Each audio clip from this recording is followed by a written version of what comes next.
शुरू अल्लाह के नाम से जो बड़ा मेहरबान और नहायत रहम वाला है। अस्सलाम वालेकुम। मैं ज़ाहिद अज़ीम आपकी खिदमत में हाज़िर हूँ। भारत समेत खित्ते में तमाम ममालिक से अच्छे तल्लुकात चाहते हैं। वज़ीर-ए-आज़म जनाब अनवारुल हक कक्कर ने अक़वाम मुत्तहिदा की जनरल असम्बली के 78वें इजलास से खिताब करते हुए कहा कि अक़वाम मुत्तहिदा को मसला कश्मीर के हल के लिए अपनी करारदादों के ऊपर अमल करवाना चाहिए। नाज़रीन, वज़ीर-ए-आज़म जनाब अनवारुल हक कक्कर आजकल अमेरिका के दौरे के ऊपर हैं। अमेरिकी दौरे के दौरान उन्होंने जनरल असम्बली के इजलास से खिताब करना था। 78वें इजलास से खिताब करते हुए उन्होंने कहा कि हम भारत समेत खित्ते में कायम तमाम जितने भी हमसाया ममालिक हैं उनके साथ बराबरी लेवल के ऊपर अच्छे तल्लुकात चाहते हैं। ख़ास तौर पर उन्होंने भारत का भी इसमें ज़िक्र किया। उनका ये कहना था कि भारतीय फ़ौज मकबूजा कश्मीर में कश्मीरियों की नस्लकुशी कर रही है और भारत और पाकिस्तान के दरमियान मेन तनाज़ा मसला कश्मीर है। जब तक मसला कश्मीर अक़वाम मुत्तहिदा की करारदादों के मुताबिक हल नहीं किया जाता तब तक ये मेन तनाज़ा ख़त्म नहीं होगा और दोनों ममालिक के तल्लुकात बेहतर नहीं हो सकते। अफ़गानिस्तान से कलअदम तहरीक तालिबान पाकिस्तान और दाइश पाकिस्तान में दहशत गर्दी कर रही है। उनका ये भी कहना था कि पूरी दुनिया के अंदर इस्लामोफोबिया की वजह से मुसलमानों पर हमले किए जाते हैं। वज़ीर-ए-आज़म जनाब अनवारुल हक कक्कर साहब ने अक़वाम मुत्तहिदा में अपने इजलास के दौरान पूरी दुनिया को इस बात के ऊपर भी उनकी तवज्जो मबज़ूल करवाई कि इस्लामोफोबिया का सहारा लेकर मुसलमानों के ऊपर हमले किए जाते हैं। और दूसरा, उन्होंने मकबूजा कश्मीर के अंदर जिस तरीके से भारत दहशत गर्दी कर रहा है और कश्मीरियों की नस्लकुशी कर रहा है उसको भी उजागर किया।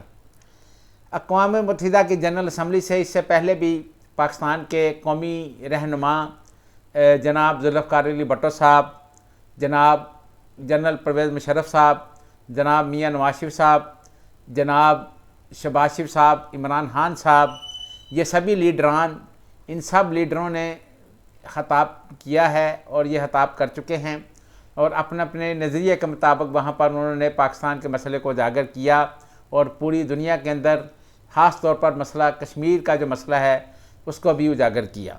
वज़ीर-ए-आज़म ने अमेरिका के अंदर बहुत मुशर्रफ दिन गुजारा और उन्होंने सरकारी टीवी को इंटरव्यू देते हुए आने वाले दिनों में बिजली की कीमतों के अंदर कमी की नवीद भी सुनाई। उनका ये कहना था कि आने वाले दिनों में बिजली की कीमतों में कमी आएगी। साथ साथ उन्होंने ये भी कहा कि चूँकि पाकिस्तान में IPPs के साथ ऐसे मुआहदे हो चुके हैं कि जिसके तहत बिजली बने या ना बने उसकी अदायगी करनी पड़ती है। ज़ाहिर है पाकिस्तान के अंदर साबका जो हुकूमतें हैं, ख़ास तौर पर पाकिस्तान पीपल्स पार्टी और मुस्लिम लीग नून ने IPPs के साथ जिस तरह के मुआहदे किए हैं उसके तहत एक तो पाकिस्तान की जो हुकूमत है उनको डॉलर्स के अंदर बिजली की कीमत अदा करनी पड़ती है। दूसरा, पाकिस्तान है जितनी मर्ज़ी बिजली उनसे कम ले, जिस तरह सर्दियाँ आ जाती हैं तो बिजली की कंजक्शन पाकिस्तान में कम हो जाती है, उसके बावजूद आपको कीमत उसी तरीके से पे करनी पड़ती है। उसके अलावा चूँकि बिजली जितनी भी IPPs कंपनीज़ हैं वो फर्नेस ऑयल के ज़रिए बनाती हैं तो फर्नेस ऑयल की कीमतें बैनुल-अक़वामी तौर के ऊपर उसके अंदर उतार चढ़ाव आता रहता है और आलमी मार्केट के अंदर जब एनर्जी, तवानाई और पेट्रोलियम मसनूआत की कीमतें बढ़ जाती हैं तो उसका भी बहुत ज़्यादा इफ़ेक्ट पाकिस्तान में बिजली की कीमतों के ऊपर आता है। इलेक्शन कमीशन के हवाले से भी उन्होंने अपनी बात करते हुए कहा कि इलेक्शन कमीशन ने जनवरी के आखिरी हफ्ते के अंदर इंतखाबात की तारीख का ऐलान कर दिया है और बता दिया है कि जनवरी के आखिरी हफ्ते के अंदर इलेक्शन करवाए जाएंगे, जिसके लिए पूरी कौम को मुबारक हो। इलेक्शन के इनेकाद के लिए हम अपनी तमाम तर मदद करने के लिए और अपना किरदार अदा करने के लिए बिल्कुल तैयार हैं। वज़ीर-ए-आज़म जनाब अनवारुल हक कक्कर साहब ने न्यूयॉर्क में ये मीडिया से बात करते हुए ये बात कही कि पाकिस्तान में इलेक्शन कमीशन अपनी इलेक्शन की तारीख दे चुका है और उसके अलावा उन्होंने ये भी कहा कि हम जो निगरान हुकूमत है वो उसका काम सिर्फ़ इलेक्शन कमीशन की मावनत करना है और हम इलेक्शन करवाने के लिए आए हैं। इलेक्शन करवाना इलेक्शन कमीशन ऑफ पाकिस्तान का काम है और इलेक्शन कमीशन ऑफ पाकिस्तान को हर तरह की मामलत जो है वो दी जाएगी और इस सिलसिले में निगरान हुकूमत जो है अबूरी सरकार अपना पूरा किरदार अदा करेगी। नवाज शरीफ साहब की वतन वापसी के हवाले से तारीख में कोई तब्दीली नहीं हुई। साबिक वज़ीर आज़म जनाब मियाँ शहबाज शरीफ साहब ने लंदन के अंदर सहाफ़ियों से बात करते हुए कहा, वहाँ पर लंदन में हाउस ऑफ शरीफ की एक फैमिली का इजलास हुआ जिसमें बड़े मियाँ साहब जनाब मियाँ नवाज शरीफ साहब, जनाब शहबाज शरीफ साहब, जनाब इसहाक डार साहब, मोहतरमा मरीम नवाज साहिबा ने भी शिरकत की। और इसके बाद मीडिया से बात करते हुए शहबाज शरीफ साहब ने कहा कि मियाँ नवाज शरीफ साहब की वापसी की तब्दीली की तारीख तब्दील नहीं की गई और उनकी वापसी की जो शेड्यूल है उसको हतमी शक्ल दे दी गई है और वो 21 अक्टूबर को ही पाकिस्तान आएंगे।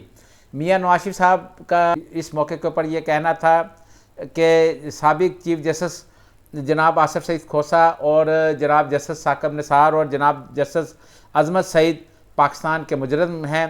इन जजेज़ ने 2017 के हंसते बचते पाकिस्तान को एक साजिश के ज़रिए बर्बादी के दहाने पर ला खड़ा किया है और इस साजिश में शामिल जितने भी किरदार हैं उनको कैफ़रे किरदार तक पहुंचाना चाहिए। जब तक ये साजिशी किरदार कैफ़रे किरदार तक नहीं पहुंचेंगे पाकिस्तान आगे नहीं बढ़ सकता।